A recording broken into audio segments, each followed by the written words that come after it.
김동국 선생님을 비롯해서 많은 영향력 있는 분들이 많이 참석해 주셔서 먼저 감사를 드립니다. 그리고 오늘 조금 전에 우리 두 꽃망울이 미국에 가서 이제 한반도뿐만 아니라 국제사회의 지도자가 되기 위한 그런 성공적인 경험을 마치고 돌아온 걸 보면서 저희 물망초가 정말 활발하게 잘 발전하고 있다는 이런 생각을 갖습니다. 실은 저희들은 박선영 이사장님이 단장이 돼가지고 정수환 장군님, 그리고 차동길 장군님, 그리고 우리 정부에서 11명이 9월 4일부터 8일까지 오사카와 일본을 방문하고 왔습니다. 방문한 목적은 우리 물망초에서 제작한 잊혀진 영웅들이라는 그 본토를 중심으로 하는 다큐멘터리 영화를 거기에 우리 민단 중심으로 이번 사회에 알리고 또 저희들이 일본의 NGO 단체들과 교류를 하고 협력을 강화하기 위한 그런 목적으로 갔었습니다. 일정이 굉장히 빡빡했었는데 저희들이 굉장히 생각한 것보다 훨씬 더 소득이 많았다고 생각하는데 저도 어떤 생각을 하냐면 일본이 원래 굉장히 조용하고 이런 사회일 뿐만 아니라 이런 전쟁 코로나 이런 문제에 관해서 폭넓게 이렇게 본다기보다는 일본과 관련된 것 중심으로 해서만 이렇게 지금까지 이렇게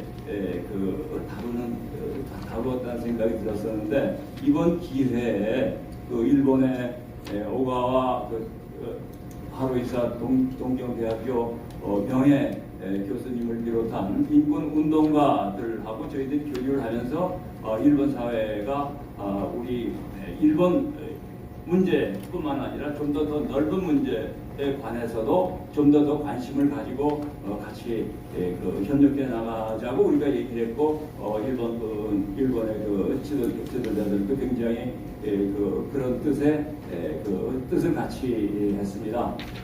특히 이번에 8.18 캠프 데이비드 한미일 삼국 정상회동을 계기로 해서 한일 간에 우리 윤석열 정부가 굉장히 통크다고 그럴까 그러한 행보를 보임으로써 한일 관계가 굉장히 장기적으로 봤을 때는 아주 과거에 매몰된 거기에서 미래를 지향하는 그런 방향으로 나아가는 그 큰 흐름을 만들어 주었고 그런 틀 위에서 민간 간의 교류도 또는 협력도 앞으로 더 활발하게 해야 되겠다는 이런 의미의 우리들의 메시지를 전달했고 그런 의미에서 동료들을 우리가 많이 얻었다고 생각을 합니다.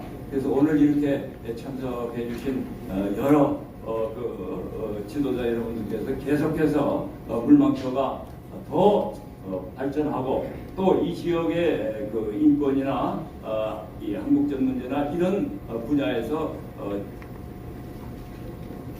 가장 앞서 나가는 선도자로서의 역할을 할 수 있도록 많이 도와주시면 대단히 감사하겠습니다. 감사합니다. 네, 바로 이어서 6.25 공원 국민운동본부 한선대 이사장님의 세미나 관련한 축사가 있겠습니다. 앞으로 모시겠습니다. 큰 박수로 맞이해 주시기 바랍니다.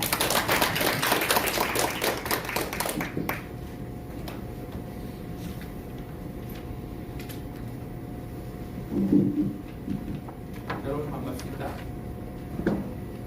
존경하는 박선영 물망초 이사님께서 또 82차에 걸쳐 이렇게 세미나를 대단하다고 그래서 저는 항상 박선영 이사장님을 잔다르크의 비유하고 북한 인권의 대한민국의 잔다르크가 바로 박선영 이사장님. 간략하게 제가 축사를 하도록 하겠습니다.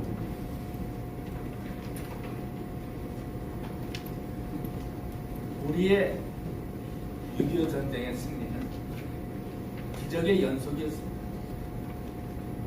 첫 번째 기적은 유엔 안전보장이사회에서 참전 결정을 한 것입니다. 소련이 거부권을 행사했다면 이것은 불가능한 것이었습니다. 소련이 중공이 상임이사국 지위를 취득하지 못했다고 해서 보이콧하고 있었기 때문에 그것이 가능하였던 것입니다. 두 번째 기적은 우리가 낙동강 정선에서 워커라인을 지켜냈습니다. 연패를 거듭하던데 낙동강에서 마지막으로 워커라인을 지켜낸 것입니다. 그 과정에 우리 백선엽 장군의 전설적인 다부동 전투가 있었습니다. 세 번째 기적은 인천 상륙 전투입니다. 참모들이 밤새를 무릅쓰고 메가더 사령관의 계산된 도발이 성공을 거둔 것입니다. 네 번째 기적은 중공의 30만 대군을 물리친 것입니다. 예기치 못한 중공군의 참전도 서울을 내주었다가 그 수적 열세를 극복하고 다시 반격을 하여 중공군을 물리친 것입니다. 마지막 기적은 스탈린의 사망입니다. 6.25 전쟁은 스탈린, 모택동, 김일성의 합작품입니다. 그 한 축이 무너짐으로써 스탈린이 갑작스러운 사망, 이것도 우리에게 평화를 가져다준 기적입니다. 우리나라는 6.25 전쟁 그리고 많은 것을 잃었습니다. 그러나 또한 얻은 것이 있습니다. 200만에 달하는 실향민들은 물론 국민 모두가 전쟁을 겪으면서 공산주의의 잔혹성을 뼛속같이 경험을 한 것입니다. 또한 자유와 민주주의의 소중함을 몸으로 깨닫고 이해하게 되었습니다. 전쟁 후 우리는 자유, 민주주의를 굳건히 하고 경제 발전에 전력을 기울여 한강의 기적을 이루어냈습니다. 하지만 김일성 집단의 끊임없는 공작으로 이 땅에 공산주의의 씨앗이 다시 뿌려지고 있습니다. 북한의 세습 독재 체제를 추종하는 종북 세력이 사회 각 분야에 그 뿌리를 내리고 있습니다. 6.25 전쟁은 종식되었지만 북한 공산 독재와의 싸움은 아직도 계속되고 있습니다. 6.25 전쟁 후 이승만 대통령과 박정희 대통령 일관된 반공 정책을 대한민국을 지켜냈습니다. 이로써 대한민국을 지키는 한강의 기적을 이뤘습니다. 그 두 분은 뭉치면 살고 흩어지면 죽는다. 그리고 유비무환을 주창하셨습니다. 종전 70주년을 맞이한 다시 한번 두 대통령의 고뇌와 결단을 생각하고 감사합니다. 바로 이어서 6.25 참전국 개념과 범위라는 주제를 가지고 물망초 제82차 세미나가 개최되겠습니다. 오늘 세미나의 자장은 이재원 물망초 연구소 소장님께서 해주시고 발제자분과 토론자분을 앞으로 모시겠습니다. 큰 박수로 맞이해 주시기 바랍니다.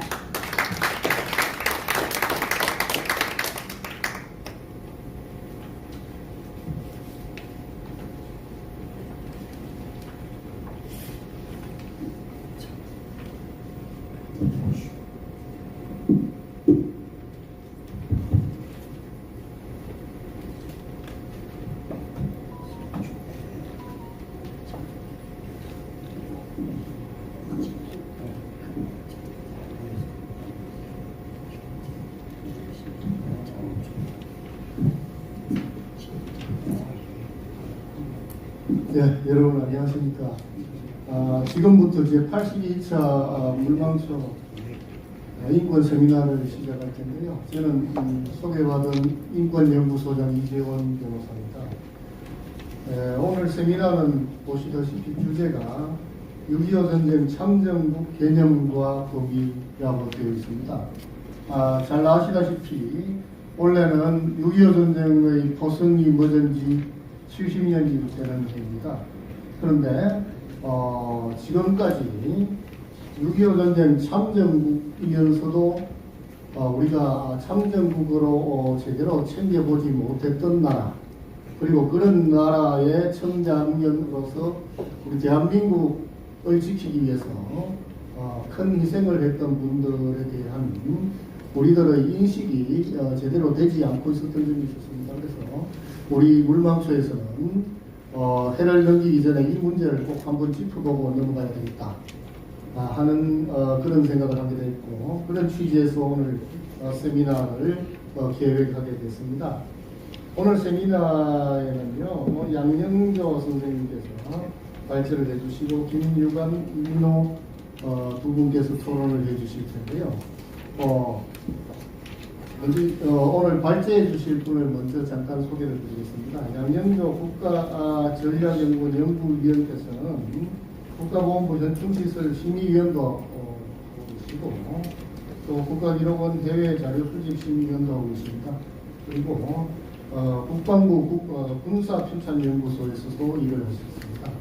오늘 발제를 해주실 텐데 한 20분 내지 30분 사이에 해주시면 되겠습니다. 토론을 해주실 김유관 선생님은 화교 분이십니다. 선친께서 6.25 전쟁에 참전을 하신 그런 분이시고요. 지금은 제한화교 참전동지 선교회 회장을 하고 계십니다. 의정부에서 화교 학교 이사장도 하고 계십니다. 그리고 선친께서 운영하시던 그런 레스토랑도 지금 운영하시는 걸로 알고 있습니다. 그 다음에 마지막으로 이민호 선생께서는요, 통일일보 서울지사장을 하고 계십니다. 이 통일일보는 일본 신문입니다. 저서로는 제일역포의 모국사랑, 인단 70년사 한국어사, 아이니치 리더 등등의 책도 많이 있으신 분이신데요. 토론하실 분들은 15분 내외 정도 토론을 해주시면 되겠습니다. 이 오늘 토론은 되게 참전국임에도 불구하고 별로 참전국 취급을 받지 못했던 그런 나라들 중에 일본과 대만 중심으로 얘기가 될 것 같은데요. 그 이외에도 다른 나라들 얘기도 잠깐 언급은 되겠습니다. 그리고 발제와 토론이 끝나면은 여러분들하고도 질의응답하는 시간도 잠깐 갖도록 하겠습니다. 먼저 양영조 연구위원님을 모셔서 발제를 듣기로 하겠습니다. 예, 안녕하세요. 양영조입니다. 오늘 이렇게 이제 의미가 깊은 자리에 같이 하게 돼서 대단히 영광이라고 생각하고요.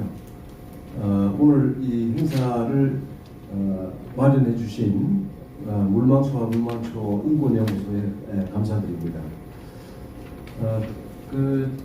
저는 6.25 전쟁의 국제사회에서의 문제에 관련해서 평소에 늘 관심을 가져왔습니다만은 오늘은 방금 좌장께서 소개해 주신 것처럼 저는 일본 문제에 북한에서 요약해서 말씀을 드리고자 합니다. 그럼 잠깐 나가서 PPT를 보고서 설명드리겠습니다.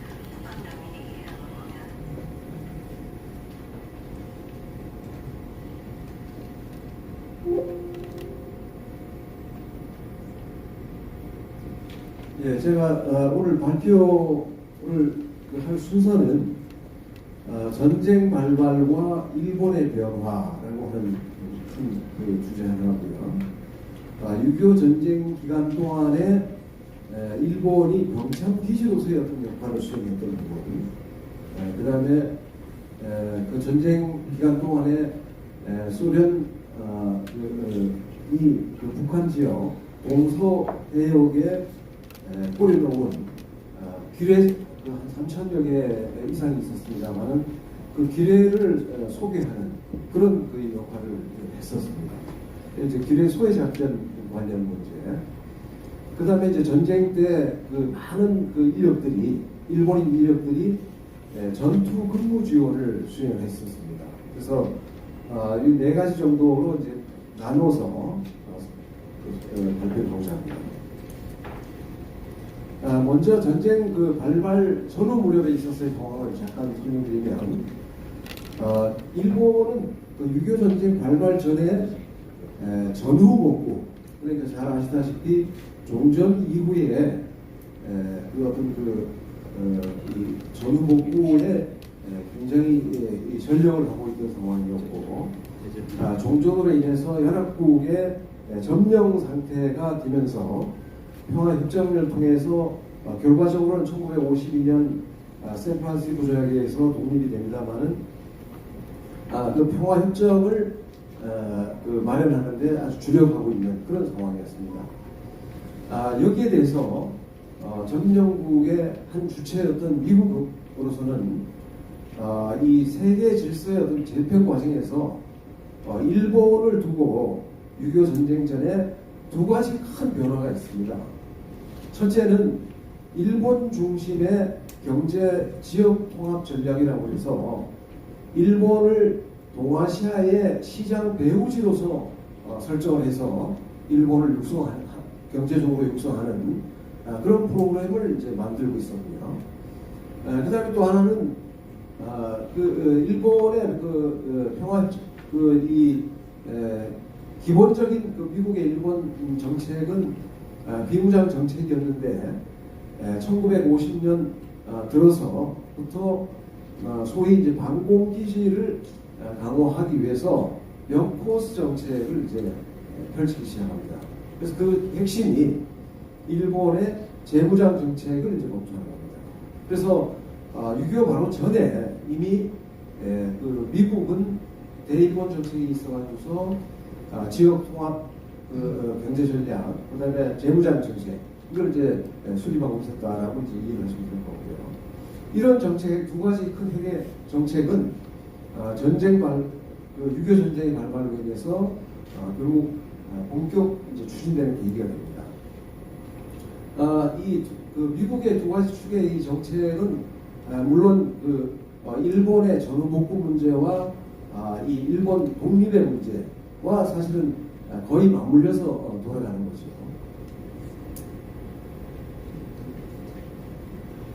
그 다음에 이제 그 전쟁이 6.25 전쟁이 발발되고 난 직후에 일본의 가장 크게 달라진 모습은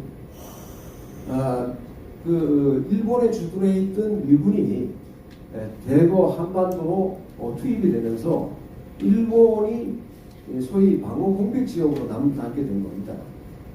방어 공백, 치안 공백으로 이제 나게 돼서 결국은 일본 정부는 미국과 협의를 해서 경찰 예비대라고 하는 조직을 창설하게 됩니다. 그러니까 6.25 전쟁이 발발되고 난 다음에 불과 며칠이 지나지 않은 그런 상황이죠. 그래서 잘 아시다시피 경찰 예비대라고 하는 것은 지금 자위대의 바로 전직입니다. 그래서 자위대가 이때 이제 창설이 되는 볼 수가 있고요. 그 다음에 이제 종전 이후에 일본 정부에서 내부적으로 해상보안청이라고 하는 이 정부 기구를 유지하고 있었습니다만 6.25 전쟁의 발발로 인해서 해상보안청의 소위 해군의 경험 있는 요원들을 대거 기용을 해서 확대하는 그런 조치를 취하게 됩니다. 그래서 육상 자위대의 전신인 경찰 예비대가 창설돼서 이제 훈련이 되고, 그다음에 해상 보안청 요원으로 이 인원이 상당히 이제 증강이 되는 그런 과정을 볼 수 있고요. 전쟁 발발 직후에 일본의 어떤 입장을 보면 일본 정부의 입장은 아직 이 독립이 되지 않은 연합국에 피점령된 그런 상황이기 때문에 이 연합국, 특히 이제 미국의 그 어떤 요청이 있을 경우에는 이 일본 정부가 할 수 있는 한 적극적으로 지원하겠다라고 하는 크게 보면 이제 그런 입장이라고 할 수 있습니다. 그래서 이제 이에 따라서 6.25 전쟁이 발발하고 난 다음에 바로 일본에 주둔해 있던 미군 약 4개 사단 병력, 그 다음에 많은 이 장비와 군수 물자 이런 것들을 이제 한반도로 이제 이동을 시켜야 되는데 결국 이제 이 이동 장비가 사실 그렇게 여의치 못했는데 그걸 일본 쪽에서 대단히 많은 지원이 있었습니다. 그래서 이제 병력을 수송한다든지 장비를 수송한다든지 실제로 또 이 일본이 갖고 있지 못한 그런 장비들을 지원한다든지 보급한다든지 또는 이 생산할 수 있는 장비들은 새롭게 이제 생산하는 그런 이제 구조로 만들어진 겁니다. 병창 TC 역할을 수행한 부분에 관련해서 아주 요약해서 말씀을 드리면 일본이 이제 6.25 전쟁 발발하고 난 다음에 그 전쟁 기간 동안에 군수품을 이제 생산해서 유엔군에 미군 또는 유엔군에 이제 보급을 하게 되는데 전쟁 발발 바로 1년 뒤에 국가 총 생산의 46%가 이제 증가하는 그런 걸 볼 수 있고요. 액면으로는 약 3억 4천 불 정도로 되어 있는데 굉장히 큰 규모입니다. 일본 정부나 일본 국민으로서는 종전 직후에 그야말로 거의 폐허가 되다시피 한 일본의 그 전후 복구를 위해서 그야말로 그냥 거의 허리띠를 졸라매고 있는 이제 그런 상황이라고 할 수 있는데 1달러가 굉장히 아쉬운 그런 상황이었다고 할 수 있습니다. 그런데 이 전쟁으로 인해서 그동안 다 잠자고 있었던 그런 공장들이, 군수 공장들이 다시 주야로 풀 가동해서 돌아가기 시작했습니다.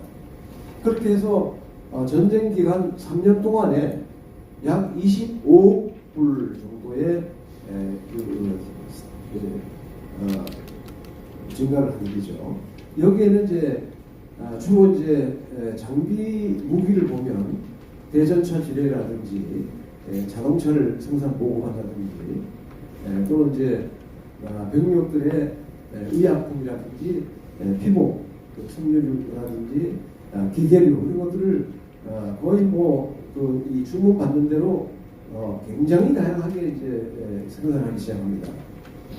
결국 이제 52년부터는 항공기까지 이제 생산을 해서 이 미군에게 보급을 하는 그런 상황이고 박격포라든지 함정이라든지 이 생산을 이제 확대해 나갑니다. 그래서 이제 전쟁 기간 동안에 이제 대전차포를 7,600여 문 정도를 이제 생산해서 보급을 했고요. 로켓탄을 450만 발 정도의 생산을 해서 보급을 하게 되는.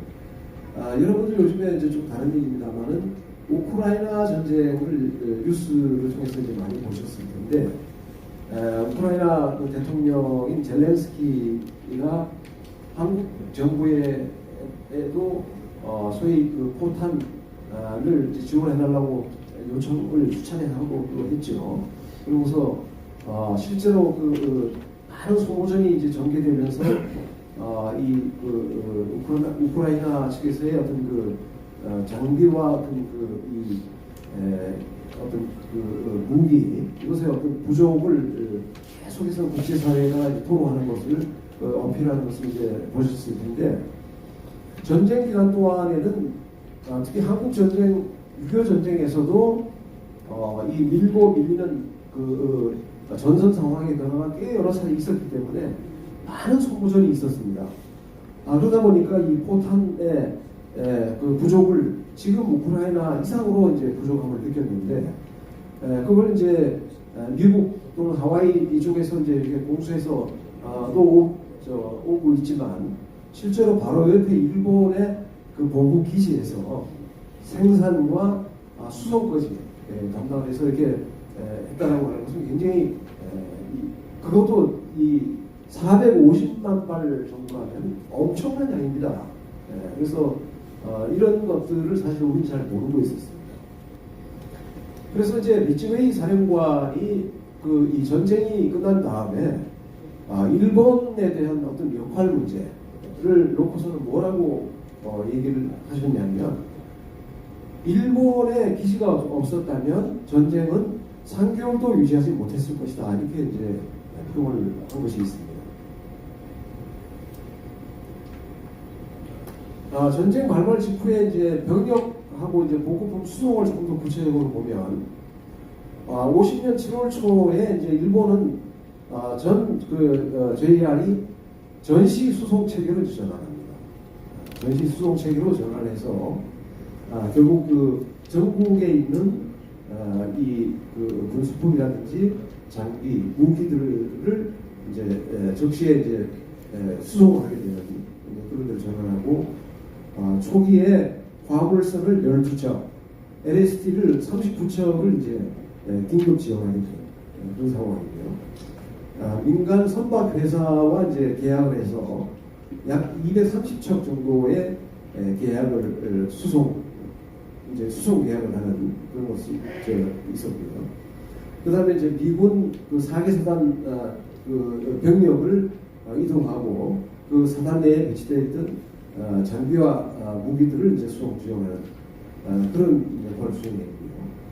그다음에 실제 작전관에 있어가지고서 우리 국군 3사단이 북한군에게 밀려서 장사 지역에 철수를 할 무렵에 김성원 장군이 그야말로 이 육로로는 그 적에게 바로 아래 지역이 이제 퇴로가 봉쇄된 그런 상황에서 해상 철수를 단행하게 되는데 그때 이제 투입됐던 LST가 일본에서 이제 투입됐던 LST입니다.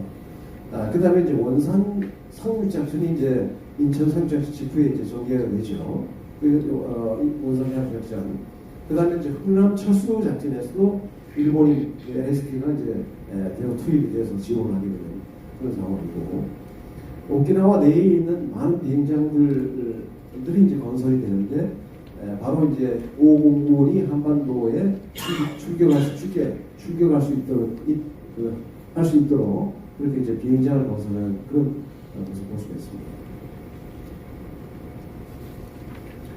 그 다음에 다른 한 이제 부분은 이 한반도 그 동서 수역에 소위 그 소련군들이 규례를 부수를 해놨는데 우리가 이제 그 해군 작전을 하게 되면 그 규례가 가장 그 위험한 그런 것인데 그 규례를 수역에서 그걸 제거하지 않고는 작전을 수행할 수 없는 이제 그런 상황인데 동서해에 이제 약 3,500개 정도의 규례를 소련 그 규례 전문가들이 부수를 해놨습니다.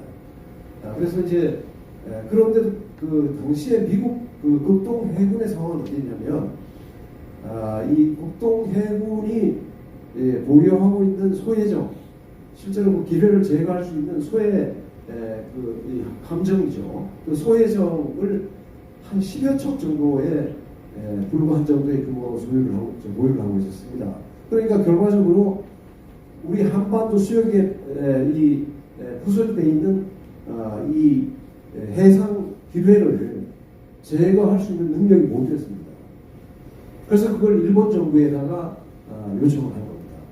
그래서 그 일본 소해정이 약 20여 척 정도의 전문 소해정이 이제 한반도로 이제 투입이 되는 그런 상황입니다. 그런데 제가 이제 자료를 보니까 이때에 그 일본 특별 소위대라고 하는 것이 편성이 되는데 그 명령 계통은 메가더 장군이 요시다에게 수상에게 이제 그 요청을 해서 요시다 수상이 옥구보 해상보안청장에게 명령하는 이런 계통으로 하달이 됐습니다. 그러니까 이제 아까 말씀드린 대로 해상보안청이라고 하는 것은 결국 그 일본 정부의 조직 내에 있는 소위 해상보안청에 소속된 인원들은 일본 공무원의 이제 신분인 거죠. 그렇게 해서 이제 그 결과적으로 일본 소해정 20정, 그 다음에 수리시선 4정, 시항선 1정, 그 수송선, 화물선 66척이 소위 일본 특별 소해대라고 하는 이름으로 편성이 돼서 동서해역에서 이제 이 소해 작전을 하게 됩니다. 여기에 이제 그 특별 소해대 대장은 구 일본 그 해군 그 대역 대사인 다무라 대사가 이 소위 이제 소해대 대장으로 이제 임명이 되고 그 밑에 중자 부중자죠. 그 해상보안청 이제 소위 이제 지고 있지만 그 과거에 구해군 중자 출신의 그분들이 이제 그 다른 1, 2, 3, 4 소해들을 이제 맞는 이제 그런 멘트로 됐습니다. 그래서 결과적으로 이제 원산 부근의 기뢰는 약 1,500 정도가 부서되어 있었는데 제1, 2 소해대가 이제 그 활동을 해서 이제 소해 작업을 하게 됩니다. 여기에 이제 미군 소해장 9척이 같이 이제 활동을 하는데 그 중에 한 척이 미군 소해정 하고 이제 같이 이제 활동을 하는데 미 소해정이 원산 소해 활동에서 2척이 기뢰에 이제 접촉이 돼서 침몰을 하게 됩니다. 그래서 92명이 전 부상을 당하는 그런 아주 이제 희생을 겪게 되고 일본 소해대에도 한 척이 침몰을 해서 결국은 제2 소해대가 이제 귀환을 하게 되는 이제 이런 상황을 맞게 되고요.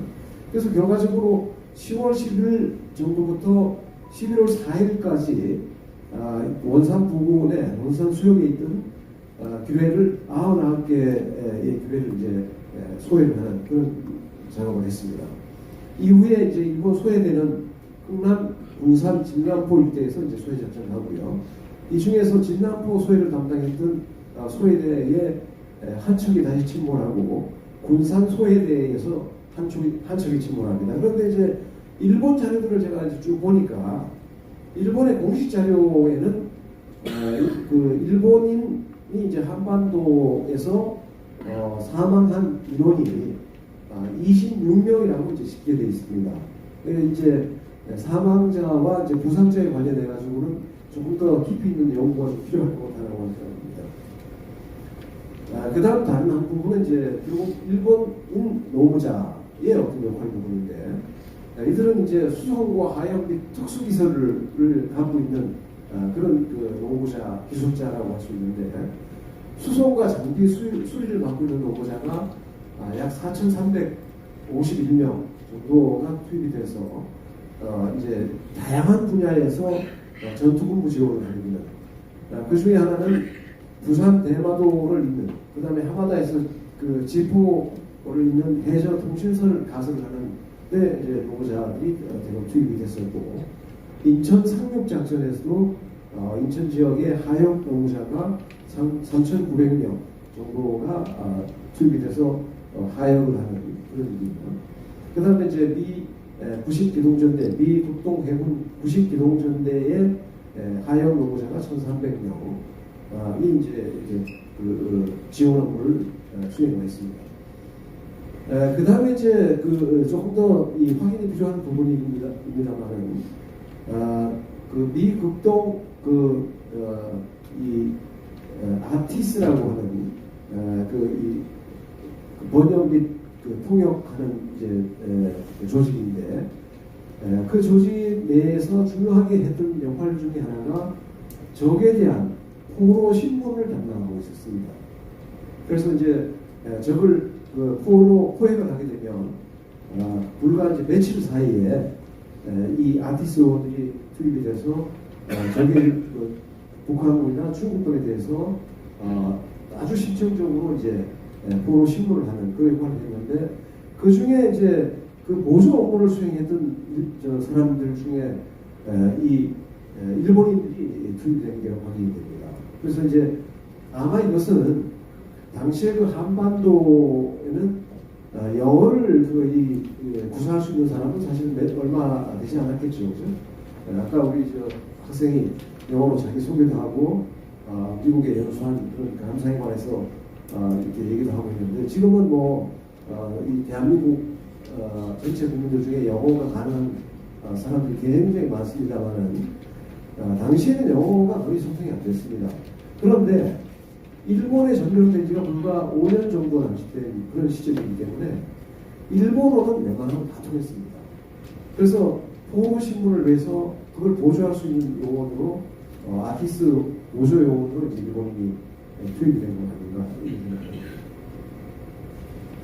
그런데 이제 이 많은 인력의 일본인 노무자가 한반도에 들어와서 이제 활동하는 것이 확인이 되니까 이것이 그 한국 정부에서 이제 체크되어서 이승만 대통령이 이제 그 연합 유엔군의 이 공식적인 이제 항의를 전달하고 그 인원들은 반드시 한국인으로 대체해야 된다라고 이제 얘기를 하는데 그것이 그렇게 간단한 문제는 아니었습니다. 왜 그러냐면 작전은 지금 실시간으로 지금 전개되고 있고 그 작전에 필요한 이 항만 하역자라고 하면 지금은 우리 항구 도시에 항만 하역을 하는 특수한 그 기술을 가진 항만 노무자들이 있습니다. 그런데 이 항만 하역자들의 역할이 아무나 이렇게 들어가서 이 단순 노동으로 이렇게 할 수 있는 그런 것이 아닙니다. 아주 특별한 기술이 경험 있고 항만 하역을 할 수 있는 특별한 기술이 필요한데 미군이나 유엔군 입장에서는 그 인력이 절대적으로 부족했고 한국인은 별로 없었어요. 그러다 보니까 불가피하게 이제 일본 정부에 요청해서 이제 투입되는데 이제 결국 대통령까지 나서서 항의를 하게 되니까 단계적으로 이걸 대체해 나가겠다라고 하는 이제 그런 입장을 전달했고 그것이 이제 단계적으로 조금 축소되긴 하지만 여전히 그 전쟁 그 정전 때까지는 유지가 되는 것으로 볼 수 있습니다. 그 다음에 이제 마지막으로 이제 종군 노무자라고 하는 형태를 볼 수 있는데 여기는 실제로 이제 일본이 미군 4개 사단이 이제 일본의 점령군으로서 배치되어 있을 때 그 부대에 이 고용된 소위 다양한 그 직종의 노무자들입니다. 그러니까 일본 내에서 미군들에게 월급을 받고 미군 기지 내에서 이제 이 일을 했던 그런 사람들이라고 할 수 있는데 미군들이 갑자기 이제 6.25 전쟁이 발발돼서 한반도로 투입되니까 부대 내에서 운영하고 있었던 또는 개인적으로 운영하고 있었던 일본인 이 노무자들을 비공식적으로 대동을 하고 한반도로 같이 들어옵니다.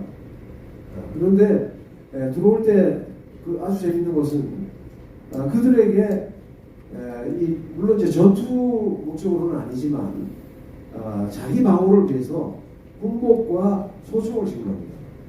민간인인데 그러고서 이제 그 사람들이 이제 운전 기사도 역할을 하고 주방에서도 하고 세탁 이런 다양한 형태의 기술 및 단순 노무 지금까지 하우스보이들이에요.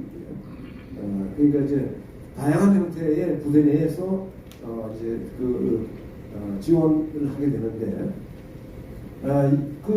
일본인들의 이 종군 노무자가 이 진술한 진술서를 제가 이제 미국의 이 나라라고 하는 내셔널 아카이브가 있어요. 거기에 가서 그 문서를 확인을 했는데 거기에 일본인 종군 노무자들이 한 사람 한 사람이 진술했던 그런 내용들이 다 있습니다. 거기에 보면 아주 재밌는 것은 이토라고 하는 이 종군 노무자 중에 한 사람은 미군이 참전할 때 같이 참전을 해서 같이 이제 그 부대에 들어와서 그 부대를 지원하면서 북한 지역까지 북진에 들어가는 데까지 계속 따라갔습니다. 그런데 갑자기 중공군이 참전하면서 이제 유해군 미군이 이제 철수를 하게 되는데 이 이토는 아까 설명드린 대로 민간인이에요.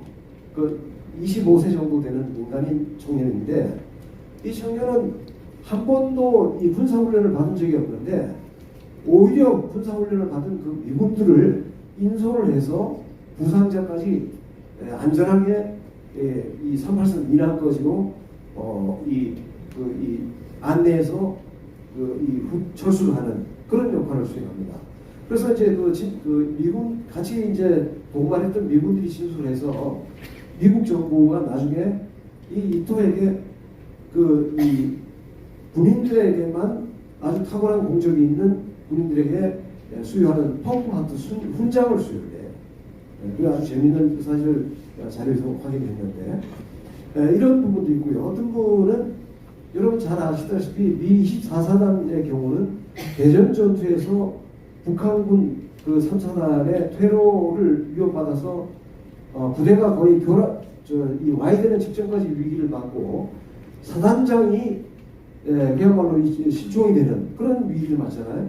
근데 그 일본인 중에 한 분이 그 스미스 사단장의 옆에서 같이 이 북한군의 사격이 막 있는데 같이 이렇게 좀 활동을 하고 했던 그런 기록들이 있어요. 그래서 어쨌든 제가 전체 문서에서 확인된 내용만은 미 24사단 내에 20명, 25사단 6명 해가지고서는 총 이제 76명 정도가 미군 부대 내에서 이런 활동을 했다라고 이제 확인이 되고요.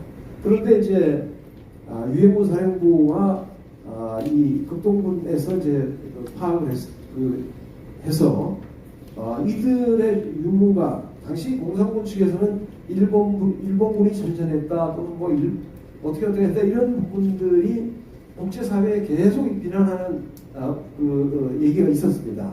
그래서 이제 이 유해군으로서는 이런 부분이 굉장히 부담스러웠고 결국 이들을 직결시켜서 51년 2월까지 일본으로 소환하도록 귀환하도록 이제 그렇게 조치를 취하게 됩니다.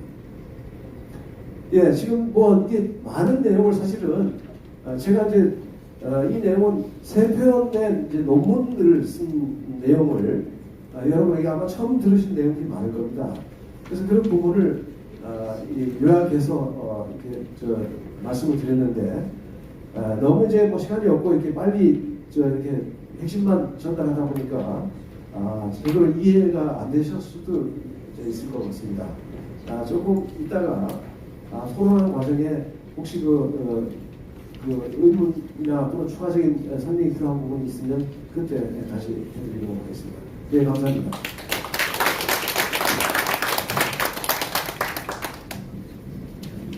예, 양영조 연구위원님께서 우리가 막연하게 짐작만 하고 있었던 6.25 전쟁의 중요한 고비마다 일본이 어떤 전투에 참여를 했고 어떤 결정적인 지원을 했는지를 아주 구체적으로 설명을 해주셨습니다.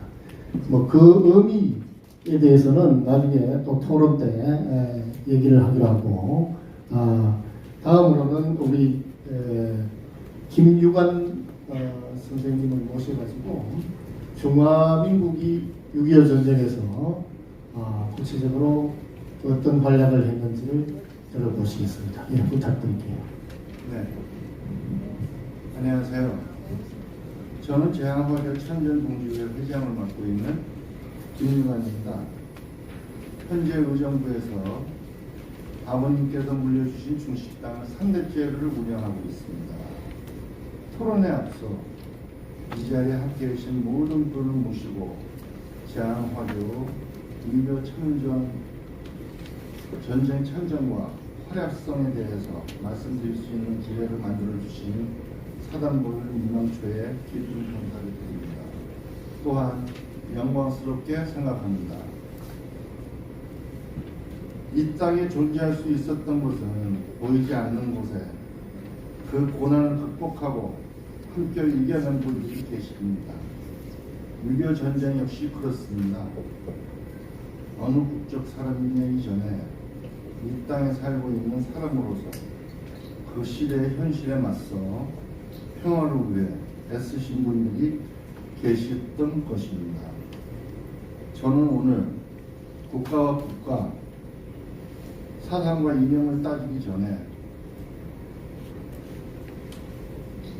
화교 어르신들에 대해서 이야기를 하고자 합니다.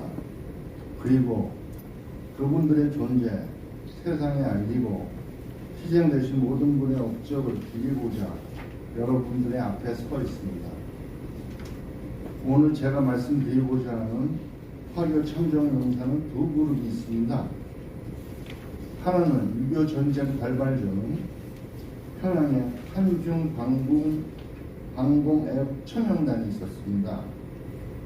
두 번째로는 대한민국 국군 제4863 부대 SC 지대라는 지대입니다.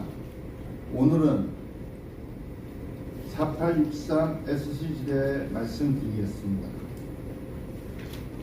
지금부터 말씀드리는 것은 모든 내용은 서울 한성 화교 협회장을 지내시던 진유관 선생님의 1979년도 12월 22일부터 12월 5일까지 중앙일보에 연재하는 남기고 싶은 이야기들, 그리고 백선현 장군의 6.25 전쟁 회고록, 내가 물러서면 나를 쏘아라 등의 기록과 참정 화교 용사들의 증언에 일과한 것입니다.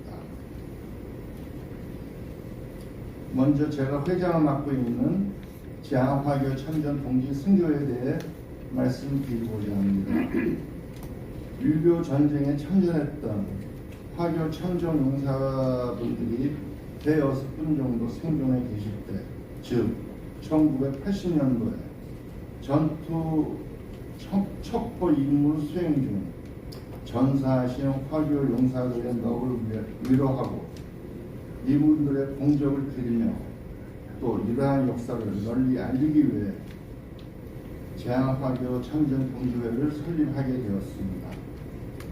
그 후 한국에 거주하는 참전 화교 용사분들이 모두 돌아가신 후 제2의 조국 대한민국과 자유민주주의를 지키기 위해 헌신하신 그 뜻을 계승 발전시키고 나가기 위해 그 직계 후손들과 제항화교 사회단체장님들 함께 제항화교 참전 동지회를 만들었습니다. 다음은 중화민국 대만 국적의 제항화교 6.25 참전 전투병력 참전군인가에 대해 논의하고 싶습니다. 1950년 6월 25일 한반도에서 북한군의 기습 공격으로 전쟁이 발발하자 6월 27일 유엔 안전보장이사회는 긴급회의를 열어 한국에 군사 지원을 할 것을 결의합니다. 그리고 이틀 후 6월 29일에 주한민국 장개석 총통님께서 북부군 산계사단 즉 약 3만여 명을 파병하여 한국군을 돕겠다는 의사를 한국에 전했으나 당시 이승만 대통령님께서 반대로 진행되지 않았습니다. 그리하여 1951년 봄 중화민국 정부에서는 왕세유, 유국화 두 분을 파견하여 한국에 육군 제4863 HID 부대 정보국의 박경원 대령과 협약하여 한국 내에서 화교 참전 용사 모집을 하고 제항화교 참전 SC 지대를 결성하게 됩니다. 여기서 얘기하는 SC 지대는 서울 차이니즈의 이니셜입니다. 모집대원은 약 200명이 되고요. 이들의 활동 기간은 1951년도 3월부터 1953년 9월까지 2년 6개월 동안이었습니다. 이 중 무장 공작대원은 약 70명이 뽑히고 공작대원은 문산에서 10주간 공작훈련 받은 후 12명 단위로 소조로 형성해 전방 HID 부대에 배치하였습니다. 이들의 임무는 적국방 침투하여 군사 첩보를 수집해오는 가장 위험한 임무였습니다.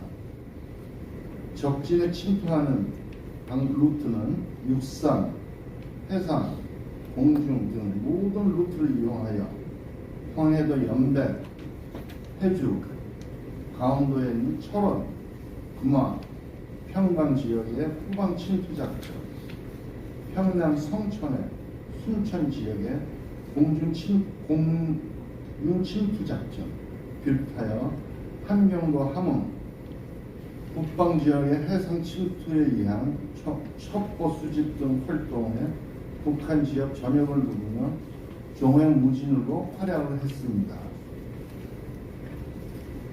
중공군이 개입했던 시기였만큼 한국어와 중국어에 모두 능통했던 화교 첩보 요원들은 적후방에 침투할 때 항상 중공군 군복과 북한군 군복을 입고 떠났습니다. 적진에서 중공군을 만나면 재빨리 북한 군복으로 갈아입고 인민군 행세를 했고, 인민군을 만나면 중국어를 해대며 중공군 행세를 하며 위기를 넘길 수 있었습니다. 그래도 적진으로 침투하여 첩보 수집을 한다는 것은 생명을 건 모험이었습니다. 침투 공작 횟수가 늘어갈수록 돌아오지 못한 확률이 커지기 마련입니다. 저희 아버님과 함께 SC지대에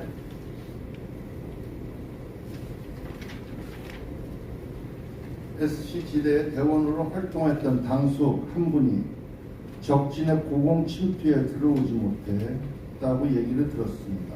아버님부터.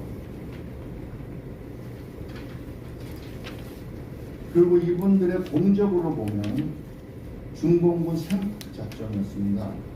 적군 보라토리의 잔입, 중공군 1명을 생포하여 국제 정치 무대에 참전 증거로 제시. 이때 특공대 작전 시 유엔군에 종문했던 프랑스 기자 한 분이 계셨습니다.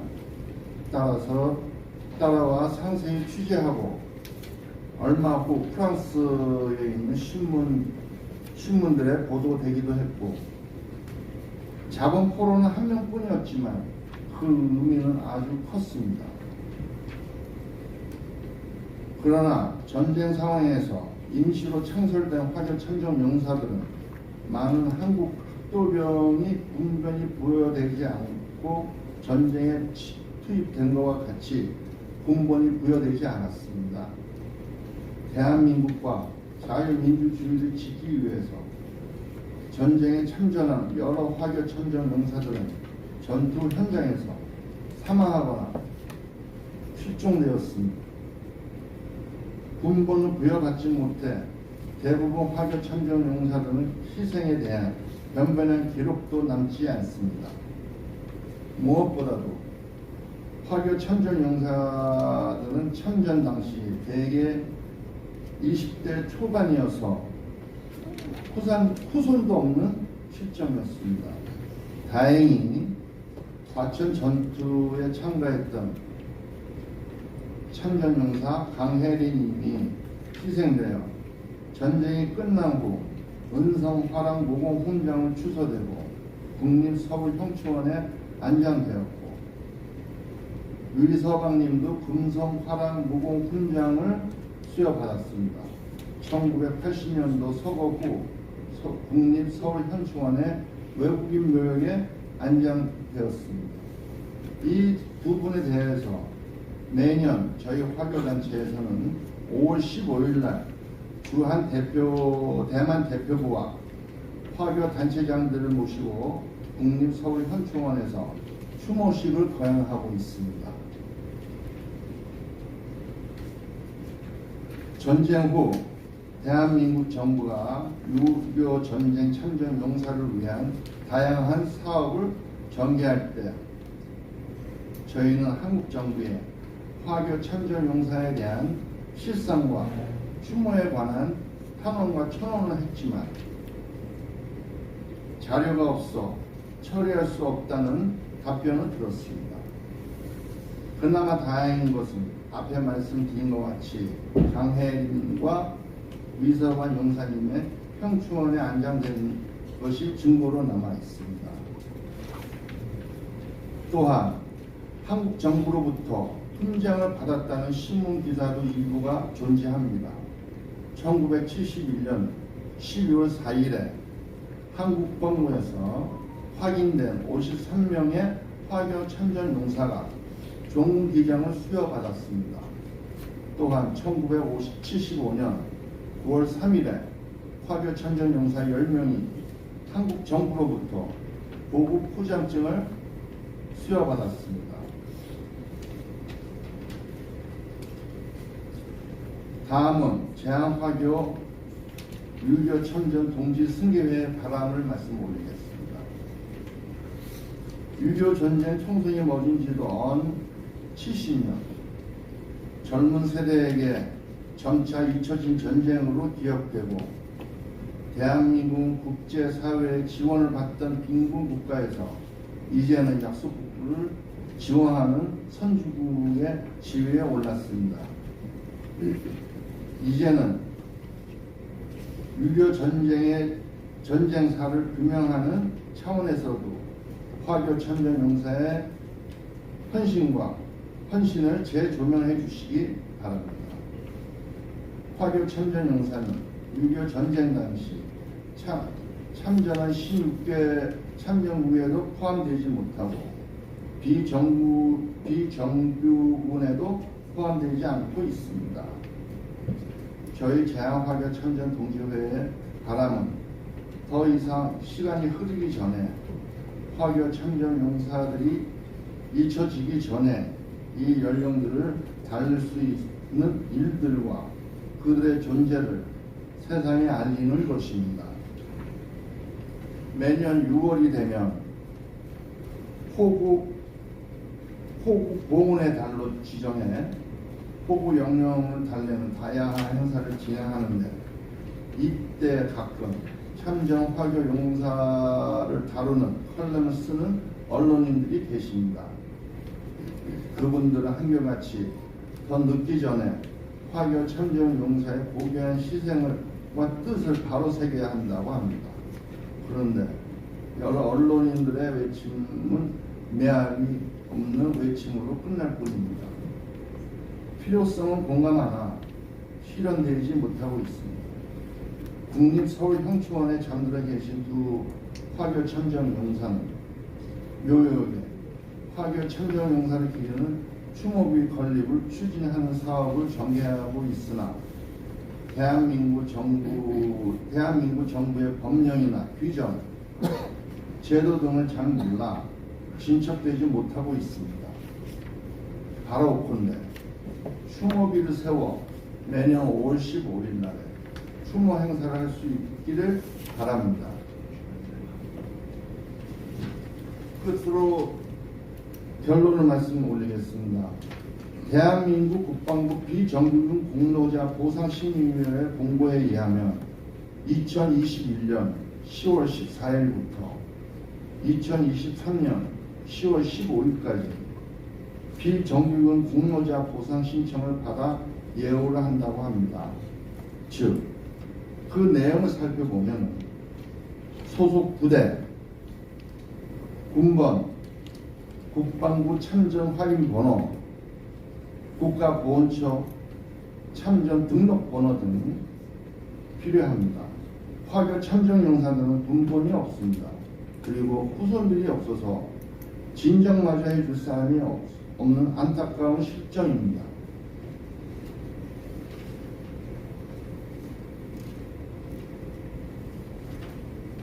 매해 6월이 되면 화교 참전 역사에 대한 형식적인 관심이 아니라 유교 전쟁 참전 화교 용사의 추모할 수 있는 추모비라도 건립해 화교 참전 용사 후손들과 대한민국에 거주하는 화교들의 간절한 뜻을 모아 청원을 올립니다. 추모비 건립으로 대한민국을 위해 목숨을 바쳐 싸웠던 화교들의 자긍심을 가지고 살 수 있었으면 하는 바람입니다. 끝으로 감사하고 싶은 분들이 있습니다. 우선 오늘 사단법인 물망초 박선영 이사장님과 정수환 예비역 장군님, 그리고 권태호 예비역 중장님, 국군방송 김영수 작가님, 한명희 교수님, 재학화교 단체장님들, 저희 재학화교 참전 동지 승교회를 위해 애써주신 많은 분들께 이 자리를 이끌어 감사의 말씀을 전하면서 토론회를 마치겠습니다. 감사합니다. 예, 김유관 회장님 토론을 들으니까요. 우리가 한 20년 전에 왜 이런 세미나를 열지 못했을까? 이분이 말씀하시는 그런 화교들의 활약을 왜 그때 기록할 생각을 못했을까? 뭔가 보답할 생각을 그때는 왜 못했을까? 그리고 그분들을 기억할 수 있는 방안을 그때는 왜 찾지 않았을까? 이런 회한이 듭니다. 지금이라도 늦지 않은 그런 여러 가지 방안이 아직 남아 있을 수가 있으니까 이 토론의 이 세미나를 계기로 그런 방법을 좀 찾게 되는 그런 계기가 오늘이 되었으면 좋겠습니다. 다음 토론은요. 이민호 통일부 서울지사장께서 해주시겠습니다. 한 15분 정도 안에 해주시면 고맙겠습니다. 네, 안녕하십니까. 오늘 토론의 기회를 주신 물망초의 박선영 이사장님 비롯해서 관계자 여러분께 깊은 감사의 말씀을 드립니다. 통일일보가 어떤 신문인지 모르시는 분들이 많을 것 같아서 짧게 말씀드리면 1959년 1월 1일에 독립운동가 원심창 선생과 통일운동가 이영표 선생이 일본 동경에서 의기투합해서 조국의 평화 통일을 구현하자라는 걸 사실로 내걸고 창간한 민족지입니다. 대한민국의 입장에서 일본 사회에 한국의 소식을 알리고 그리고 제1동포 권익운동 그리고 한일교류전에 앞장서고 있는 매체입니다. 저는 이 신문에 서울지사장으로서 현재 대통령실, 국회 외교부, 통일부 등을 출입하고 있습니다. 신문 소개는 이 정도 마치고요. 바로 본론으로 들어가도록 하겠습니다. 일단 양현구 박사님의 발제는 6.25 전쟁과 일본 잘 들었습니다. 제가 생각하는 논점과 과제를 논하기에 앞서서 양 박사님의 그 발제문에 대한 질문부터 드리고 싶습니다. 첫 번째 질문은요. 미국 정부에 지금 남아있는 6.25 일본인 참전에 관한 기록이 얼마나 정리가 되어 있는지, 그리고 기밀로 설정되어 있던 문서들은 모두가 해제된 건지, 그리고 지금 일본에서도 자체적으로 기록을 갖고 있다고 하는데 미국, 일본 간의 기록의 차이가 있는지 뒤에 좀 말씀해 주시면 좋겠고요. 그리고 미국이 2차 대전 후에 일본을 방공기지화 하려고 했고 6.25로 인해서 그 정책이 속도가 가속화되었다는 지적을 하셨는데 미국이 원래 구상했던 시나리오하고 6.25 발발 때문에 달라진 시나리오 변화가 있는지 궁금한 생각이 듭니다. 아는 범위에서 좀 얘기해 주시고요. 그리고 또 6.25 때 그 한반도로 건너온 일본 사람들 중에 군인으로 참전한 사람은 정말 한 명도 없는 것인가? 이게 하나의 포인트가 될 것 같습니다. 그래서 거기에 대해서 말씀해 주시고요. 그리고 소외대원들이 그 민간인 신분이 아니라 일본 정부의 일본국의 공무원 신분이라면 그 사실 자체로서 일본이란 국가의 참전으로 볼 수 있는 게 아닌가, 이런 부분도 답이 필요한 내용인 것 같습니다. 그리고 질문이 너무 많아 죄송합니다만 6.25 때 일본이 한국에 5만 개의 현물 지원했다는 그 국가본부의 기록을 본 적이 있는데요. 그 지원 물품 속에 아까 말씀하셨던 그 군수품은 포함이 되는지 여부 궁금한 생각이 듭니다. 이 군수품이라고 하더라도 미국의 의뢰를 받아서 일본이 했다면 위탁 생산한 물품이 아닌가. 그래서 군수품은 소위 일본의 한국에 대한 지원 물품에서는 제외하는 게 맞지 않을까 그런 생각이 드는데 거기에 대해서 어떻게 생각하시는지 궁금합니다. 마지막 질문은요. 그 6.25 전쟁 시에 이승만 정부가 일본인 노무자들에 대해서 유엔군에 공식 항의를 했다는 말씀하셨는데 일본에서 그러면 그 들어왔던 물자 반입에 대해서는 어떤 입장을 갖고 있었고 거기에 대한 항의는 없었는지 좀 궁금한 생각이 듭니다. 본론으로 또 들어가겠습니다.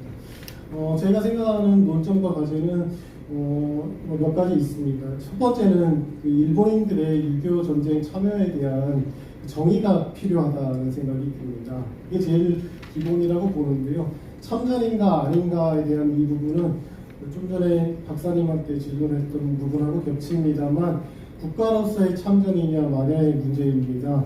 그래서 일본인들의 참전 과정에 대한 증언이나 이야기를 보면은 개인의 선택으로 압축되고 그것에 대해서 기울고 있다는 인상을 받고 있는데요. 그런 경우에는 그렇다면 개인의 자발적인 행위로 본다면 그건 국가의 참전으로 볼 수는 없다는 생각도 듭니다만 또 한편으로 공무원 신분이라면 그것에 또 반대편이 되기도 합니다. 그래서 그 부분에 있어서 또 일본 국가의 전쟁 개입이라는 점을 본다면은 강제성을 갖고 있느냐에 대한 부분도 포인트가 될 수 있을 것 같습니다. 저는 오늘 토론에서는 이렇게 문제 지적, 제가 생각하는 모점들을 짚을 수밖에 없는 부분입니다. 제가 다 들여다본 것도 아니고 취재된 기록, 현장에서 봤던 것들 중심으로 얘기하는 건 좀 한계가 있다는 것 좀 양해를 해주시고요. 그리고 아까 구체적으로 명확하게 말씀하셨기 때문에 일본인들이 6.25 전쟁 시에 한반도를 건너와서 여러 활동한 거는 팩트입니다.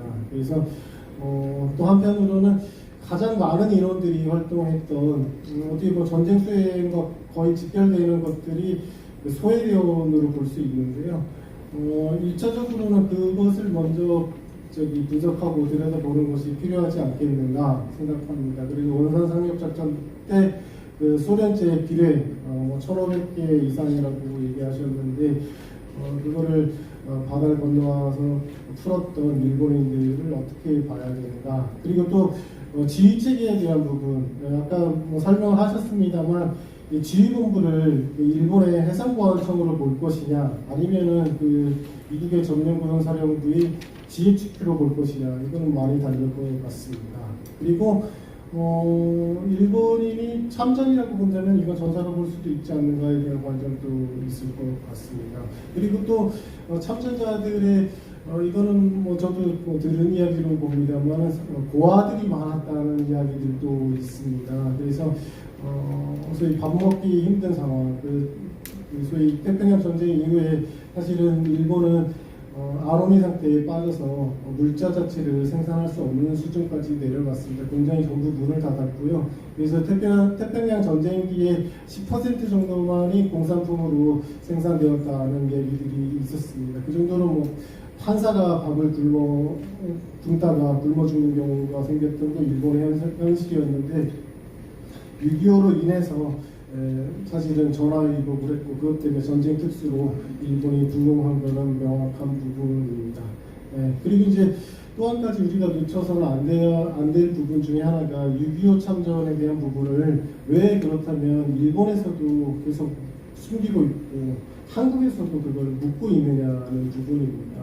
그래서 일본에 대한 입장에 대한 부분은 당시 그 일본이 처한 환경적 상황에서도 유추되는 지점이 많이 있다고 생각합니다. 첫째, 6.25 때 일본은 미국의 식민 상태였습니다. 적어도 일본인들이 한반도에 건너오던 시기는 분명히 그랬다. 주권이 없는 나라가 점령군인 GHQ의 명령을 따를 수밖에 없었다.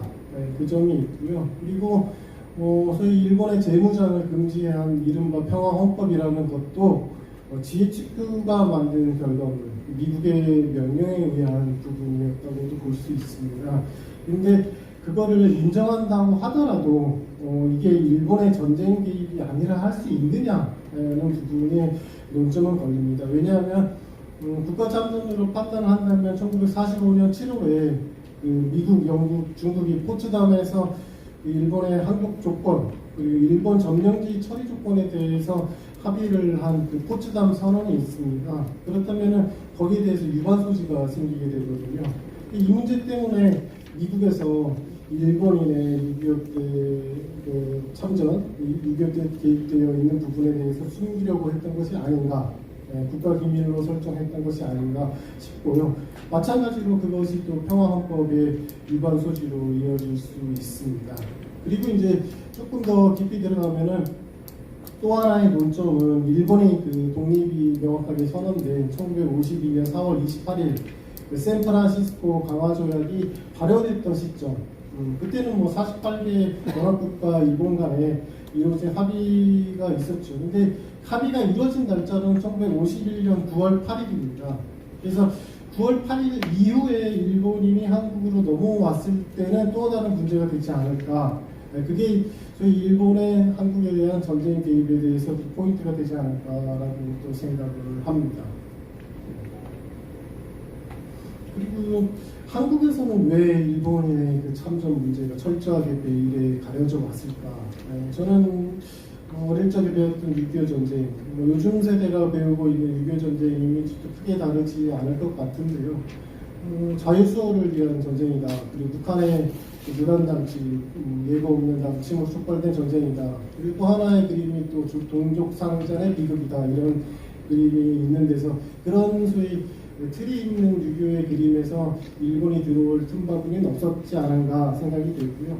또 한 가지는 소위 최근에 좀 확장 범위로 되고 있습니다만 주로 우리가 알고 있는 건 전투지역국 16개국에 대한 이야기입니다. 하지만 대부분 생각되는 건 미국 하나만 보이는 인상이 강합니다. 지금 어제 인천상륙작전 재현 행사를 했습니다만 인천상륙작전에 참여한 나라가 8개국이었습니다.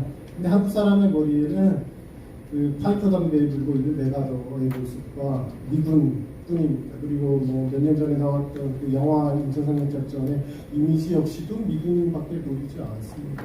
네.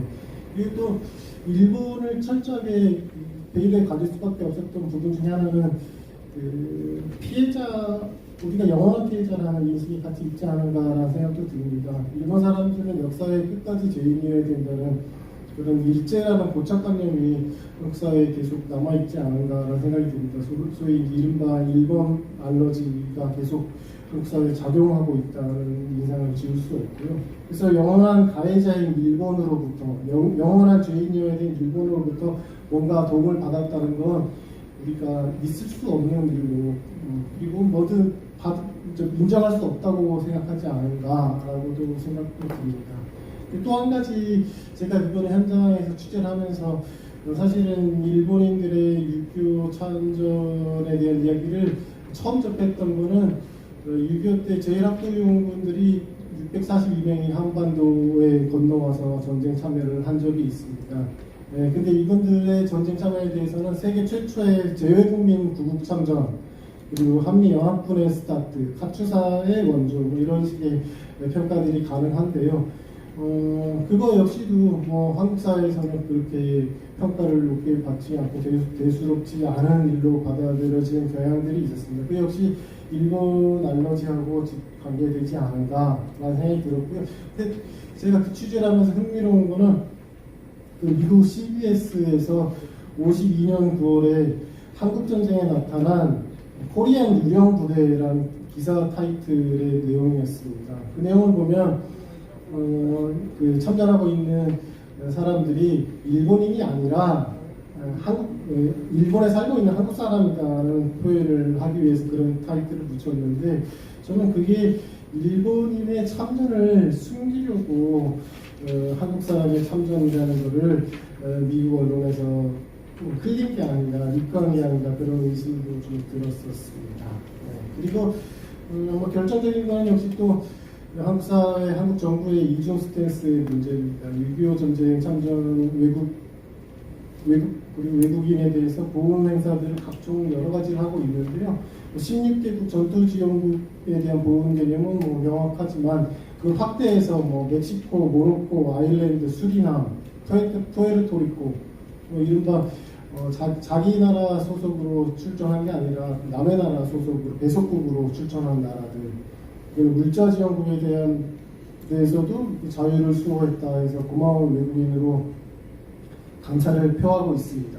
그런데 일본은 왜 그렇게 많은 희생자를 냈고 엄청난 현물 지원도 했고, 그리고 소위 소외부대에 들어왔던 사람 1200명이 좀 넘는데요. 그 사람들 숫자로 본다면 소위 전투지원국에 속해 있는 프랑스보다도 인원이 더 많은 것 같습니다. 그런데도 일본에 대해서는 모르쇠로 일관되고 있는 이 부분, 한국 정부가 그 일본인의 유교 참전 문제에 대해서 계속 판도라의 상자로서 볼 것인가 묻지 않을 수 없는 부분이라고 생각합니다. 이상입니다.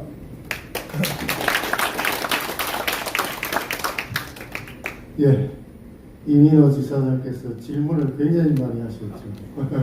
많이 하셔서 우리 양영조 연구위원께서 일일이 다 답변을 하실 수가 있을지 모르겠는데, 제가 보기에는 아마 질문 속에 답이 있는 것도 많습니다. 많고, 요약을 하자면은 일본이 6.25 전쟁에서 아주 중요한 역할을, 일본 사람들이 역할을 했는데, 그 의미가 뭐냐? 외교적으로 또는 국제정치학적으로 이거를 어떻게 규정할 수가 있겠는가 하는 내용이 아마 주된 내용인 것 같습니다. 여기에 대해서 양영조 연구위원님의 답변을 좀 듣도록 하겠습니다.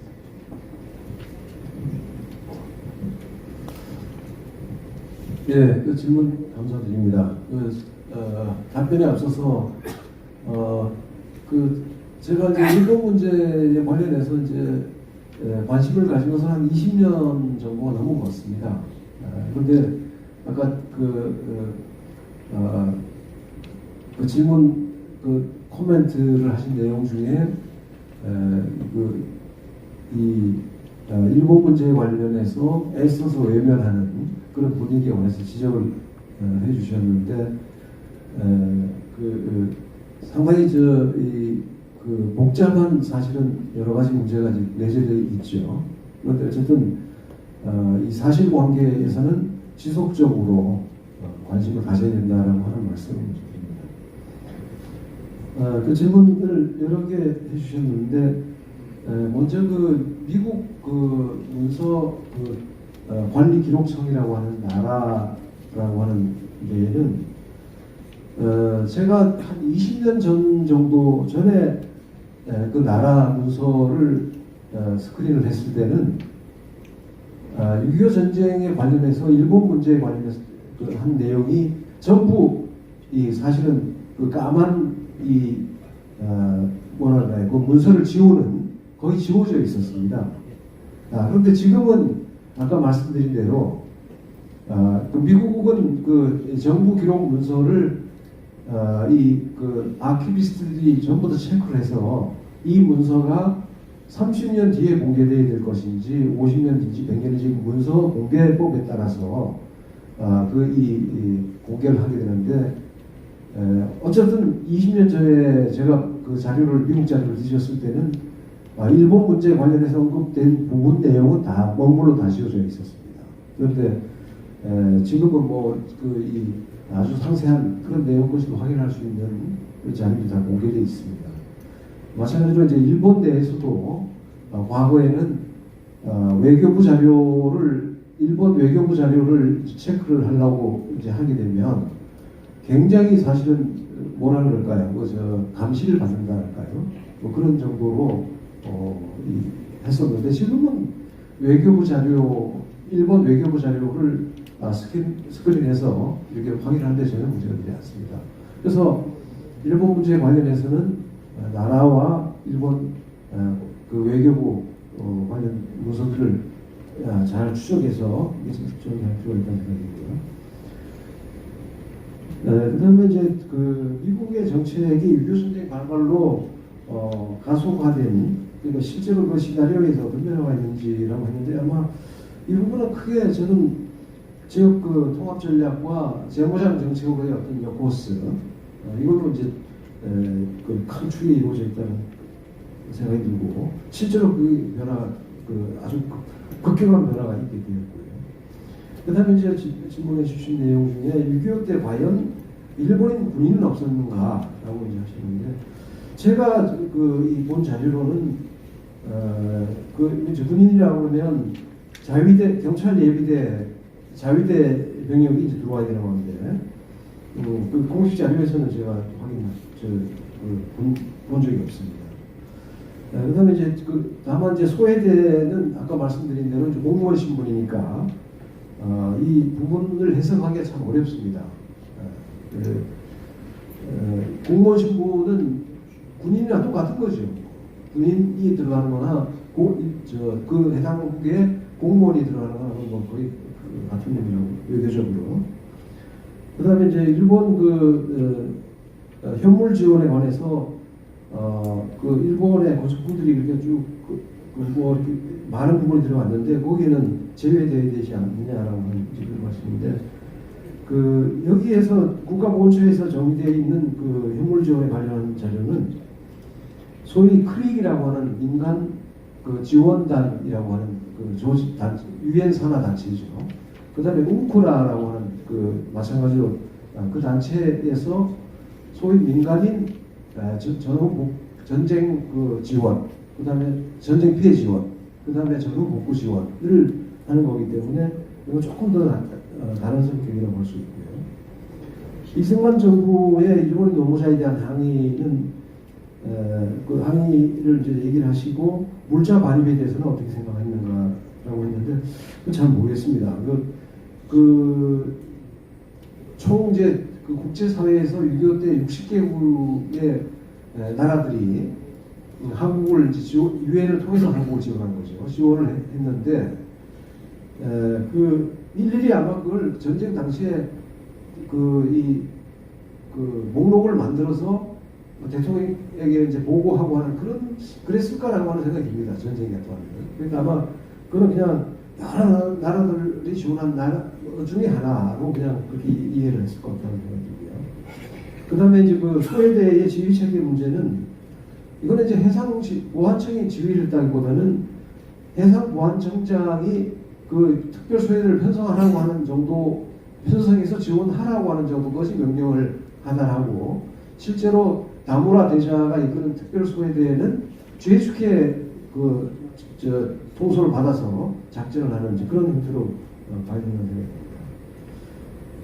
예, 그리고 이제 마지막으로 이제 왜 일본이 이렇게 대규모로 지원도 하고 상당히 깊이 연루되어 있는, 개입이 되어 있는 그런 상황인데 한국이나 일본은 왜 다 침묵하고 있는가라고 하는 문제인데 그건 이제 굉장히 한일 간에 있어서의 어떤 외교 관계의 문제를 이제 들여다보면 뭐 이렇게 좀 이해가 안 되는 부분도 아닐 거라는 생각이 드는데 어쨌든 지금 정부에서 그걸 관심을 갖든 안 갖든 간에 전쟁 때 우리를 도와줬던 그런 상황에 관해서는 분명하게 기록을 유지하고 그걸 갖고 있어야 된다라고 하는 생각을 합니다. 일본이 이제 전쟁 당시로서는 아까 말씀드린 대로 가장 큰 목표가 이제 독립하는 건데 평화 회담을 통해서 그러니까 52년 4월에 샌프란시스코로 인해서 이제 회담으로 인해서 독립을 하게 되는데 그 전에 어떤 이런 국제사회에서의 이해되지 않는 그런 조치들이나 행동 이런 것들이 아마 독립하는데 이렇게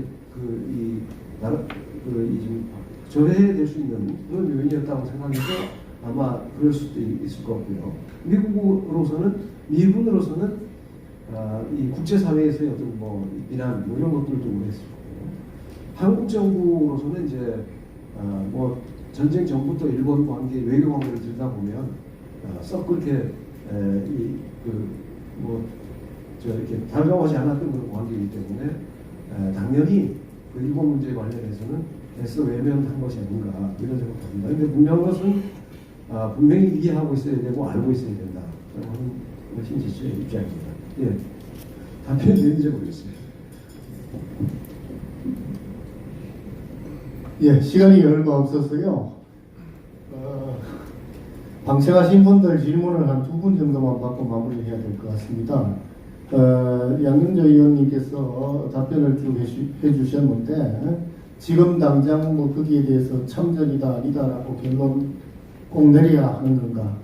제가 보기에는 그 사실만 우리 정부나 우리 국민들이 널리 인식하게 되면은 조만간 어떤 평가가 나오지 않겠는가 이런 생각을 합니다. 그렇게 생각을 하고요.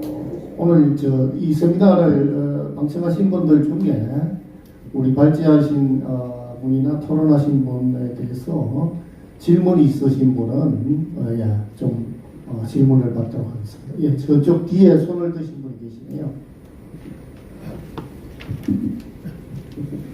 저는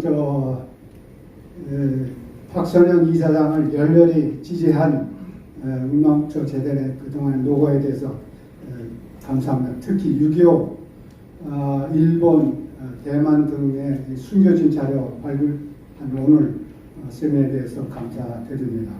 저는 6.25 당시 국어책 받고 피난간 국민학교 처음 입학한 사람입니다. 그때 피난간 대가 띵소장이 포로로 잡힌 그 금산군 거기에서 피난 갔다가 그 전날 다른 나라 갔더니 거기서 띵소장이 포로로 잡혔다는 그런 기억이 있습니다. 6.25 전쟁이 미국에 의해서 잊혀진 전쟁으로 어정쩡하게 마무리가 돼가지고 이 브루스 커밍스 등 또 우리 종북 주사파에서 굉장히 폄하하고 해서 복잡한 상황이 오늘날 우리나라의 6.25에 대한 지금 상황이라고 보겠습니다. 다행히 새 정부에 의해 가지고 6.25 전쟁에 대한 재평가, 재인식해서 국제적 인식도 많이 지금 호전돼서 이 자유를 지키기 위해서 잘했다. 발전된 나라를 보면서 요새 재평가돼서 굉장히 다행스럽게 생각합니다. 앞으로 물망초 재단에서도 이러한 6.25 전쟁에 대한 긍정적, 정당성, 당위성에 대한 긍정적 효과가 있는 쪽으로 계속 노력해 주시기 바라고 오늘의 주제에 대한 문제에 대해서 질문 하나 하고 마치겠습니다. 우리나라는 지금 홍길동 얘기처럼 아버지를 아버지로 부를 수 없는 또 외신에서도 내전 상태라고 볼 수 있을 정도로 심각한 이념과 진영 갈등 속에 있습니다. 특히 일본 문제에 나오면은 아직도 죽천가 가지고 반일 선동하는 그런 세력이 상당수가 지금 있는 것이 지금 문제에서 이 문제를 있는 그대로 얘기하기도 어렵고 그렇다고 숨길 수도 없고 하는 것이 지금 이 일본에 대한 문제인데 일본은 51년 9월 8일 샌프란시스코 조약에 우리 6.25 중간에 그 강화 조약이 돼가지고 미군에 의해서 사실 그 지휘된 그런 사실에서 6.25가 참전되지 않나 저는 그렇게 보는데 아까 이민호 기자께서도 그런 얘기를 선생했기 때문에 그 상세한 얘기는 생략하고 앞으로 이 활동 방향에 대해서 몇 가지만 얘기하겠습니다. 첫째로 우리 6.25 일본의 문제에 대해서는 이 대내용과 대외용으로 워딩을 좀 구분할 필요가 있지 않나. 그래서 우리끼리 이런 쪽에서는 지금 숨김없는 얘기로 그대로 워딩을 해도 괜찮은데 지금 종북 주사파들이 이 장악하고 있는 이런 언론 환경 하에서 그 사람들하고 패널로 나와서 토론할 때 이거 자칫 잘못하면 역공을 당해가지고 오히려 역효과가 나지 않을까. 그래서 그 워딩을 또 개발하는데도 신경을 써야 되지 않겠나 그런 생각을 해서 높아심으로 이런 노력이 자료로서 축적을 많이 하고 우리 6.25에 대한 새로운 인식을 국제적으로 우리가 긍정적 효과를 확산하는 데 노력을 하면서도 대내적으로는 정교한 워딩을 개발해 주기를 바라면서 제 질문을 대하겠습니다. 이상입니다.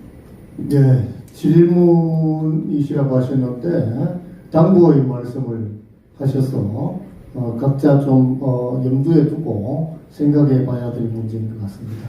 뭐 딱히 답변을 드릴 내용은 아닌 것 같습니다. 예. 그다음 또 질문하실 분 계신가요? 예, 앞 테이블에 계십니다.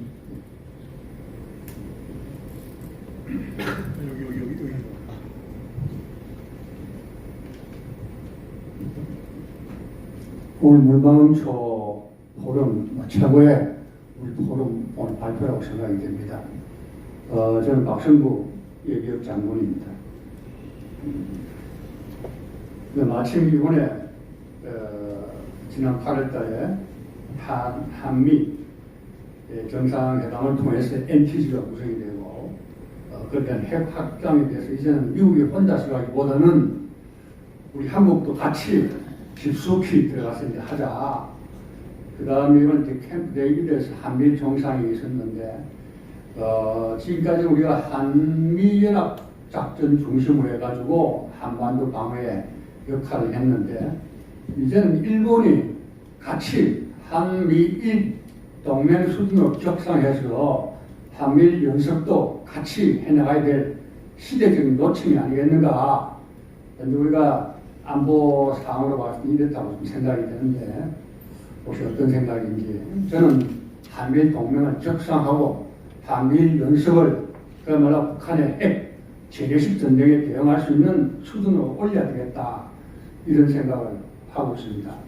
특히 우리가 일본에 대해서 지금 생각하는 게 참 6.25 오늘 발표하신 걸 들어보니까 그야말로 당시에 유엔군이 다 참석했다 하지만은 일본같이 대한민국의 지형이라든가 기상이라든가 한반도 상을 잘 아는 전문가는 별로 없었겠죠. 그러니까 일본의 역할이 그야말로 메가더 장군이 지휘한 이 부대에서 대단한 역할을 해서 한반도 전쟁 승리에 굉장히 핵심적인 역할을 했다고 저는 생각이 됩니다. 그 뒤에도 지난번에 우리 박정희 대통령 때도 우리 포항제철 만들 때도 솔직하게 그 가네야마 대사, 일본 일일 대사, 가네야마 대사와 사또 수상, 일본 제철 회장의 도움에 해서 한국 포항제철이 이루어지면서 대한민국이 그야말로 철의 하나의 강국이 되었다는 거죠. 그 뒤에도 우리 오광욱 때 전두환 대통령께서 한미연합 사회부가 동북아 지역을 갖다가 방어하고 있으니까 일본은 무임승차에서 경제를 갖다 보강시키고 있지 않나. 그런 면에서 그야말로 우리가 그 당시 40억 불 받고 IT, 반도체 기술 다 받아가지고 그야말로 한강기지가 완성을 했던 데가 그때인데, 이런 걸 쭉 생각해 볼 때 우리는 일본이 지금 앞에서도 반일하고 반밀하고 있는데 아무리 이렇게 한다 하더라도 우리의 생존을 위해서는 한미일 동맹을 격상시키면서 앞으로 한국과 일본, 특히 일본은 그냥 몇 개월 만에 핵을 만들 수 있는 수준이 있는데 한미일 격상 연습, 연합 연습을 해야 된다고 생각이 됩니다. 감사합니다. 네. 한미일 협력 관계를 완전한 동맹 관계로까지 격상을 시켜야 될 걸로 생각하신다고 하셨는데, 여기에 대해서 누가 좀 의견이 있으신 분이 계시면 좀 말씀을 해 주실 수 있으실지 모르겠네요.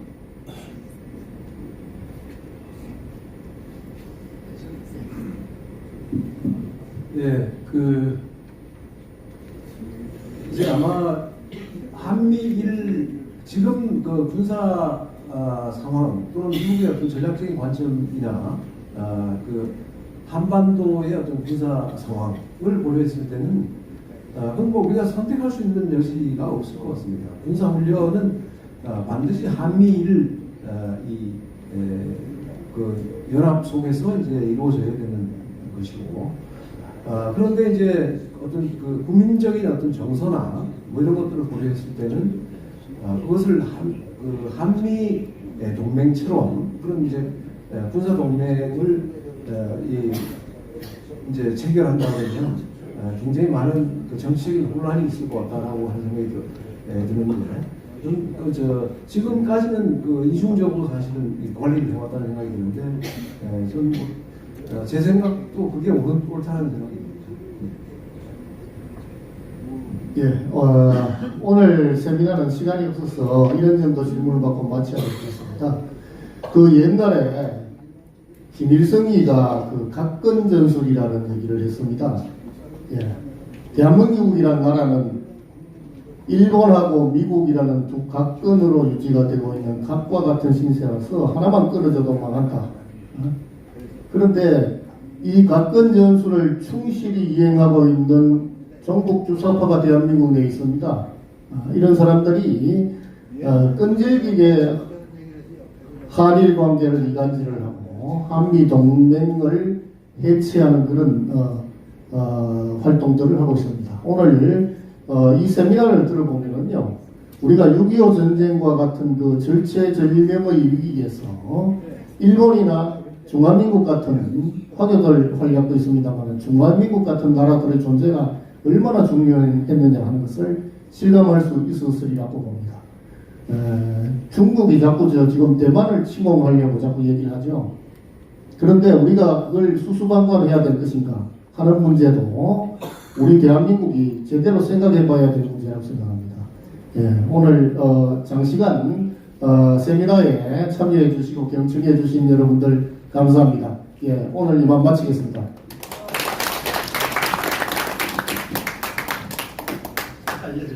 네, 이것으로 제82차 물망초 인권 세미나를 마치면서 플로어에 계신 모든 분들은 다 앞으로 나오셔서 세미나 참석 기념 촬영을 하도록 하겠습니다. 앞으로 나와주시기 부탁드리겠습니다.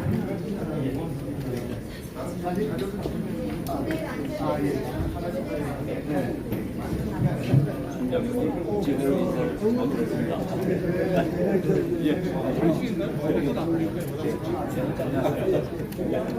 선생님 안녕하세요.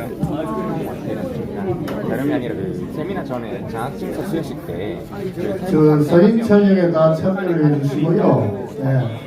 김영환 회장님이 오늘 세미나하고 관계된 자료를 여기 많이 갖고 오셨습니다. 필요하신 분 하나씩 가져가시면 감사하겠습니다. 알겠습니다. 5월 10일 날 예, 알겠습니다. 모두 앞으로 나와주셔서 기념 사진 촬영을 하겠습니다. 앞으로 나와주세요.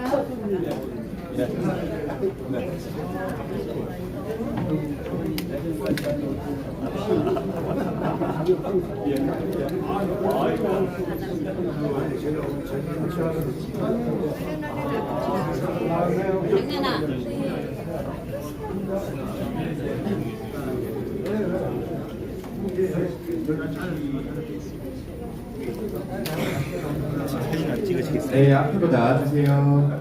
저도 찍어요? 아, 예. 그럼 저도 잠깐 나가서 찍죠.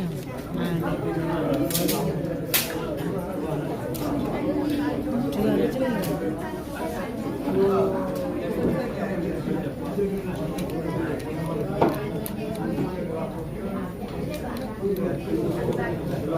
네, 말씀은 나중에 하시고요. 사진 먼저 촬영을 하겠습니다. 네. 젊은 꽃망울들은 앞에 팀으로 이사장님 옆으로 좀 앉아주시고요. 네.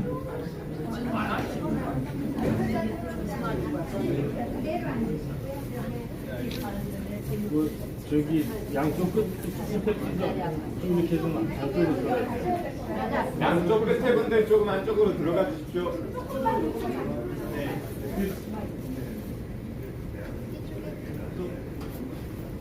이간사님 들어가세요. 다 들어가세요. 다 들어가세요. 균형이 맞아요? 네. 균형이 맞아요? 이쪽으로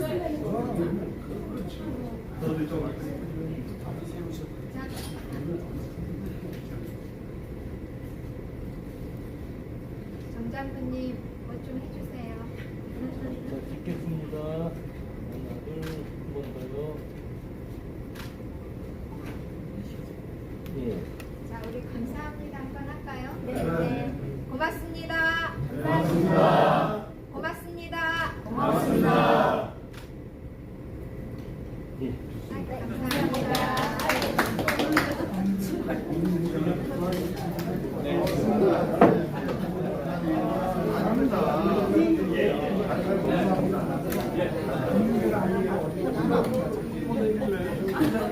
감사합니다.